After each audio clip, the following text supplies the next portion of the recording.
بسم اللہ الرحمن الرحیم۔ السلام علیکم۔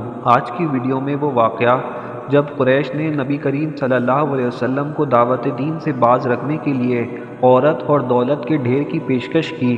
ویڈیو کو آخر تک لازمی دیکھیں، اور ابھی تک آپ نے ہمارا چینل سبسکرائب نہیں کیا ہے تو سبسکرائب کر لیں اور بیل آئیکن دبائیں تاکہ آئندہ آنے والی ویڈیوز کی اپڈیٹس آپ کو بروقت ملتی رہیں۔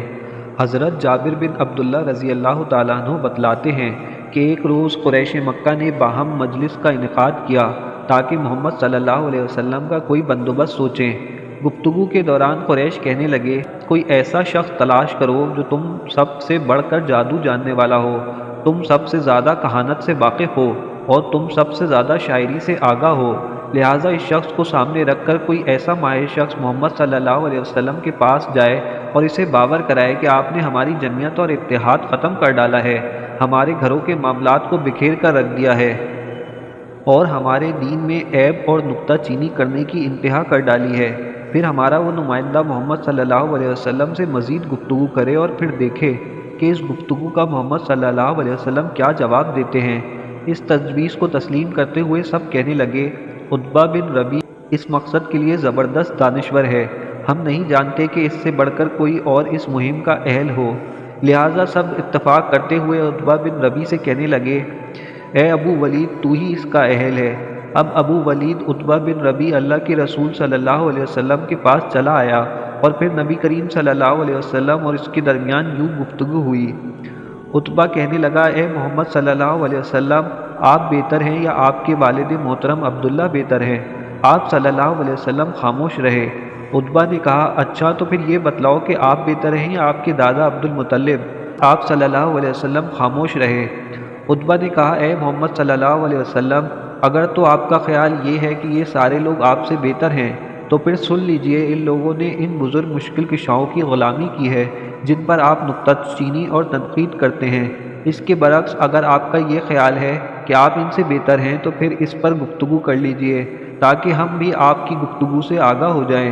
باقی اے محمد صلی اللہ علیہ وسلم، اللہ کی قسم بات یہ ہے کہ ہم نے اپنی زندگی میں آج تک کوئی ایسا پیدا ہونے والا نہیں دیکھا کہ آپ صلی اللہ علیہ وسلم سے بڑھ کر جس سے اس کے گھر والوں نے محبت کی ہو، اسی طرح آپ سے بڑھ کر ہم نے ایسا کوئی شخص نہیں دیکھا جو نعوذ باللہ اپنی قوم کے لیے اتنا منحوس ثابت ہوا ہو۔ آپ صلی اللہ علیہ وسلم نے ہماری اجتماعیت کو پارا پارا کر دیا، ہمارے معاملات کو منتشر کر دیا، ہمارے مذہب کو نکتہ چینی کا محور بنا دیا، ہمیں ساری عرب دنیا میں رسوا کر کے رکھ دیا، حتیٰ کہ لوگوں میں یہ بات مشہور ہو گئی کہ قریش میں ایک بہت بڑا جادوگر اور کاہن ہے۔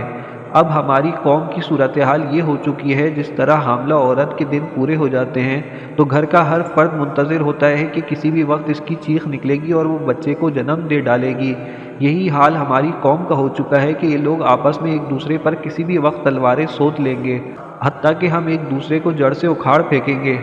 اے محمد صلی اللہ علیہ وسلم، آپ نے ملاحظہ کیا کہ تمہارے عمل سے ہماری قوم کس قدر خطرناک صورتحال سے دوچار ہو گئی ہے۔ لہٰذا میری گزارش یہ ہے کہ اگر آپ ضرورت مند ہیں تو ہم آپ کے لیے دولت اکٹھی کرتے ہیں، اتنی دولت کہ آپ سارے قریش کے لوگوں سے بڑھ کر امیر ہو جائیں گے۔ اگر آپ کو شادی کی ضرورت ہے تو قریش کی عورتوں میں سے کسی کی طرف اشارہ کیجیے، ہم اس جیسی 10 دوشیزاؤں کا نکاح آپ سے کر دیں گے۔ اللہ کے نبی صلی اللہ علیہ وسلم نے یہ گفتگو سن کر عتبہ سے کہا، کوئی بات رہ تو نہیں گئی؟ کیا آپ نے اپنی گفتگو مکمل کر لی ہے؟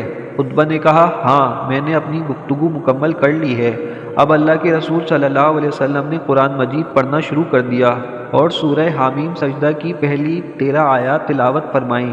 قرآن سن کر عتبہ کہنے لگا، اے محمد صلی اللہ علیہ وسلم، یہ جو تیرے پاس تھا یہ تو میں نے سن لیا، اس کے علاوہ کچھ اور بھی آپ کہیں گے؟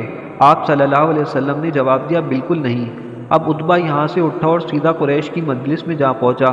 اہل مجلس نے عتبہ سے پوچھا، کیسی رہی بات چیت اور کیا جواب ملا؟ عتبہ کہنے لگا، باتیں تو میں نے بھی وہی کی جو تم محمد صلی اللہ علیہ وسلم سے کرتے ہو، کوئی نئی بات نہیں کی۔ اہل مجلس بولے، اچھا یہ بتلا کہ محمد صلی اللہ علیہ وسلم نے تجھے کیا جواب دیا؟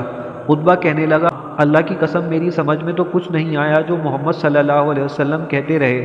ہاں البتہ اتنا سمجھ میں آیا کہ محمد صلی اللہ علیہ وسلم نے یہ کہا، میں تمہیں اس زبردست چنگاڑ والے عذاب سے ڈراتا ہوں جس طرح کے عذاب کا شکار قوم عاد اور قوم سمود ہوئے تھے۔ اہل مجلس عتبہ سے کہنے لگے، تیرا ستیہ ناس، ایک شخص تجھ سے عربی میں باتیں کرتا رہا اور تجھے معلوم ہی نہ ہو سکا کہ وہ کیا کہتا رہا۔ عتبہ کہنے لگا اللہ کی قسم بالکل نہیں، محمد صلی اللہ علیہ وسلم نے جو کہا مجھے ماں سوائے ساقہ کے کچھ سمجھ نہیں آیا۔ ناظرین، اللہ کے نبی صلی اللہ علیہ وسلم نے عتبہ کی بات کو پوری طرح سنا۔ جب وہ سنا چکا تو پھر بھی پوچھا کہ اگر کوئی بات رہ گئی ہے تو کر لے۔ اس سے یہ سبق ملا کہ مخاطب یا مخالف کی بات پوری طرح سننا چاہیے۔ بعض لوگ جلدی کرتے ہوئے درمیان میں ہی بولنا شروع کر دیتے ہیں، پھر بحث مباحثہ شروع ہو جاتا ہے اور نتیجہ کچھ بھی نہیں نکلتا۔ رسول اللہ صلی اللہ علیہ وسلم کا اسوہ آپ نے ملاحظہ کیا۔